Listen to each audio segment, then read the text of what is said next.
Besides being used as a form of entertainment and to catch up with the people that we care about, social media is part of our daily life. But did you know that there were some social sites that were abandoned? If you didn't know this, I suggest you to check out the video that my partner in crime Justin made on MySpace and why he thinks that MySpace was completely abandoned.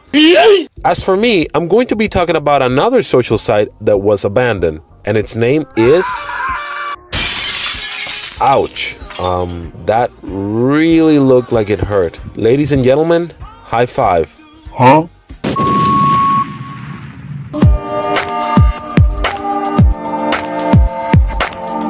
It's totally fine if you haven't heard of Hi5 before. That's why I'm here, so I can tell you a little bit more about it. So sit down, relax, and let's talk a little bit about why you haven't heard about Hi5 and why it was completely abandoned. Hi5 was launched before Facebook in 2003. The company was founded by Ramu Yalamanchi, who is the actual general director of the company. Just like its competitors, Hi5 is a social site where you could send requests to people that you know, catch up with them, and even get the opportunity of meeting new people. This is how it actually worked back in the day. In its early stages, Hi5 was a social site that borrowed elements from its competitors, Facebook and MySpace. It wasn't as customizable as MySpace was, but it wasn't as simple as Facebook was. It was kind of in between. The site was far from perfect, but it was still a great alternative for those who didn't want to use Facebook or MySpace at the time. And I know that some of you that are watching right now probably don't know anything about Hi5, but I don't really judge you, because Hi5 was one of those weird situations in which a company from a certain country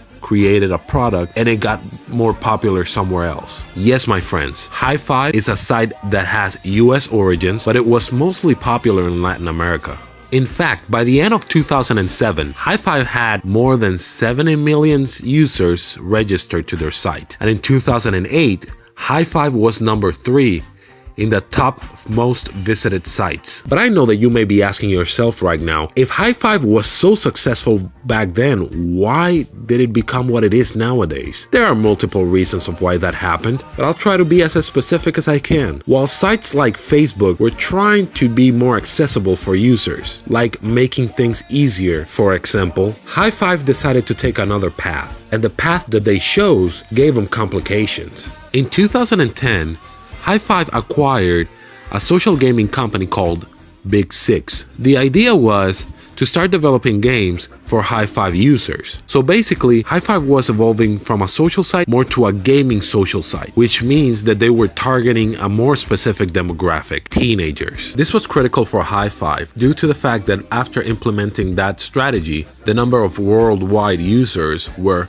46 million. So going from a little over 70 million all the way to 46 million was a big hit. The worst part of it was that they were losing a lot of money as well. By the end of 2011, Hi5 couldn't sustain itself anymore, and it was sold to another company that focuses in social media. Some of you may have heard of it. It's called Tagged. Hi5 is still around, but it's definitely not the same of what it was. If you actually download the application right now, you will notice that Tagged and Hi5 are actually very similar. It's pretty unfortunate because Hi5 did have a lot of potential, but this story teaches us one thing. If you're planning to have your own business, never ever focus on only one demographic. Make it as accessible and as easy for everybody equally. Thanks to this, we have social sites like Facebook and Twitter that are not only there for entertainment, they are in our phones or mobile devices, because at this point, they are part of our lives.